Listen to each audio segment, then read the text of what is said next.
the first of hopefully a bunch of short little videos on watercolor fundamentals.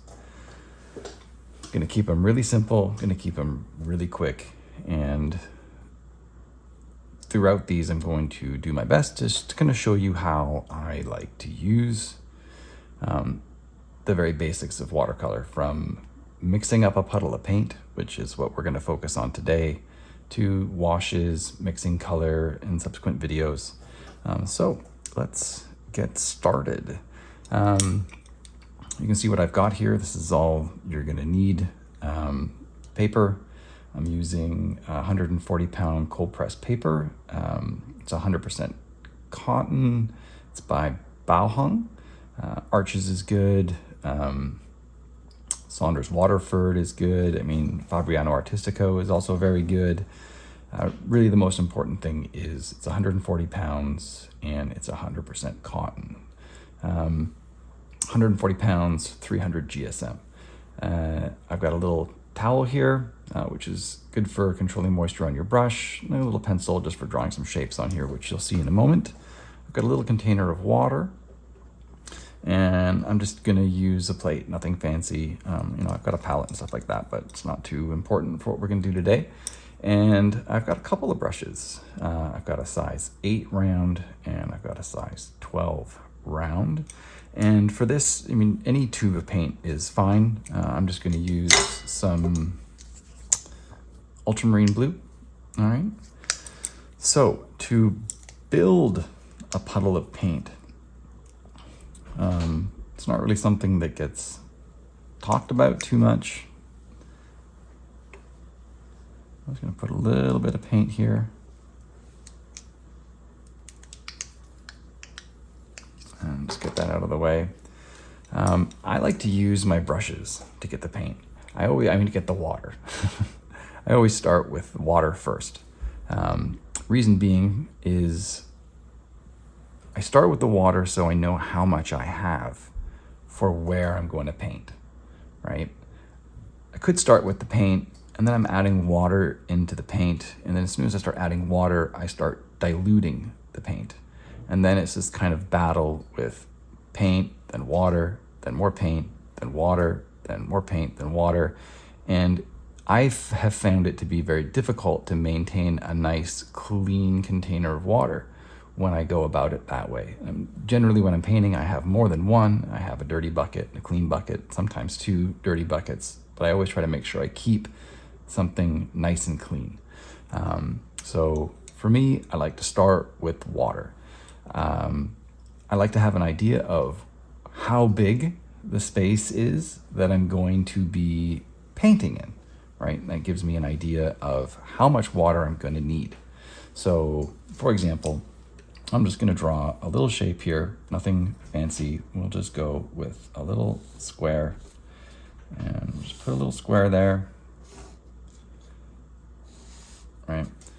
So as soon as I know how big the space is I'm going to paint in, then it's just a question of, well, how much water do I need to fill that space? I'm not even thinking about the paint at this point. I'm just thinking about the water, right? If I don't have enough water to fill that, you're going to be in this situation where you're going to mix up a little bit of paint, you're going to start painting it, and then you're going to run out. And then you need to make some more, and then this is drying, and you just, this back and forth dance that never ends up in anything successful. Or you start trying to spread it out with the brush, and everything gets all brush strokey. And the goal is you just want a nice, clean application of the watercolor really as quick as you can, because that will allow you to do other things later, right? I don't want to spend all my time just trying to put some paint in there, which also leads to brushes, right? It's a good idea to use a brush that's,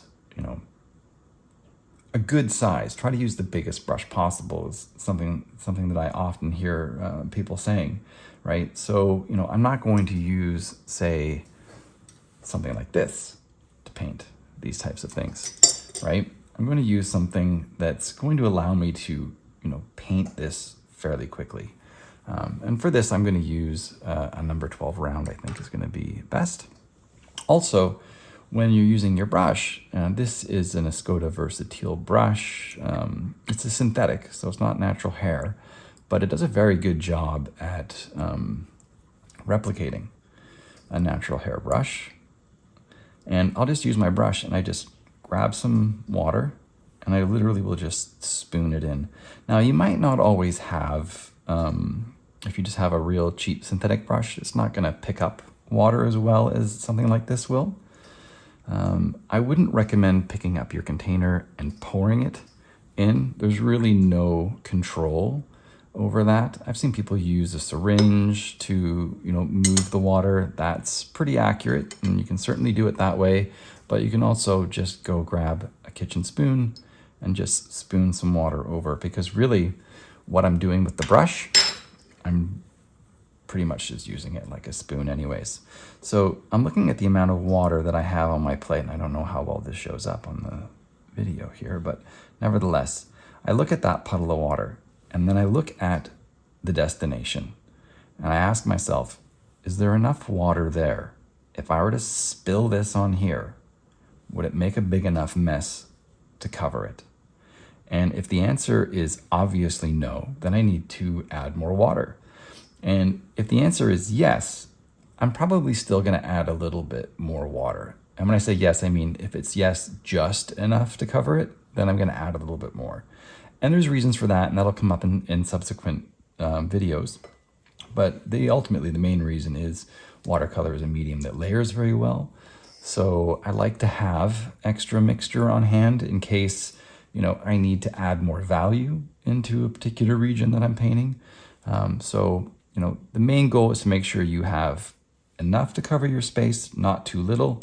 And then once you have just enough, I just add a little bit more in here. Again, I'm just using the brush just to pick up some water and just drop it in there. Okay. Once I know I have enough moisture, I still have some excess moisture in this brush. It's still quite wet. That's why I have the towel around. Once I have enough water, I don't want to add any more to it. So I'll just use my towel, use a paper towel or a sponge, whatever you wish. And I just get the excess moisture out of there, right? Because I don't want to, I want to control with the paint. And this is just fresh paint right out of a tube. So I take a little bit of paint and I put it into my water and I just start working it around into this puddle. And in this manner, all I'm doing now is I'm just going to go back and forth from this puddle to the paint. So I don't have to add any more water now. I know I've got enough. And in this way, I get a lot more control over the value of my paint mixture. So by adding more pigment into it, I'm playing with the consistency. Consistency is something that we'll talk about again in another video.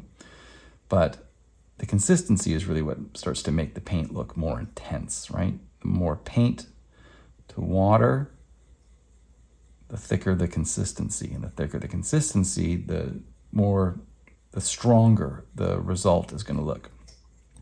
And so I'm just mixing my paint around in there. I've got a nice big puddle of ultramarine blue. I'm looking at my brush to make sure I haven't got any buildup of paint on there.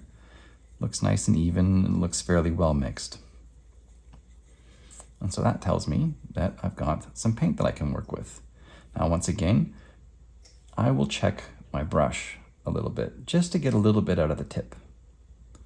And then once I have that with my nice big brush, I can just go in here and I can put my ultramarine blue in. And where you see it start to run out of paint near the edge there, start to see those little bit of dry brush strokes. While it's still wet, I can just grab a little bit more. I'm just going right into my puddle. It's all the same mixture. It's all nice and even. And I can just go in and drop this and it's no big deal. I get a nice little shape in there. Okay. And then when I want to clean this, I just get some of that excess moisture out. And I've actually got another little bucket off to the side here, which is my dirty bucket. Get the excess moisture out. And there you go. And that's how I would build a puddle of watercolor. I hope this is helpful, and we'll see you again soon.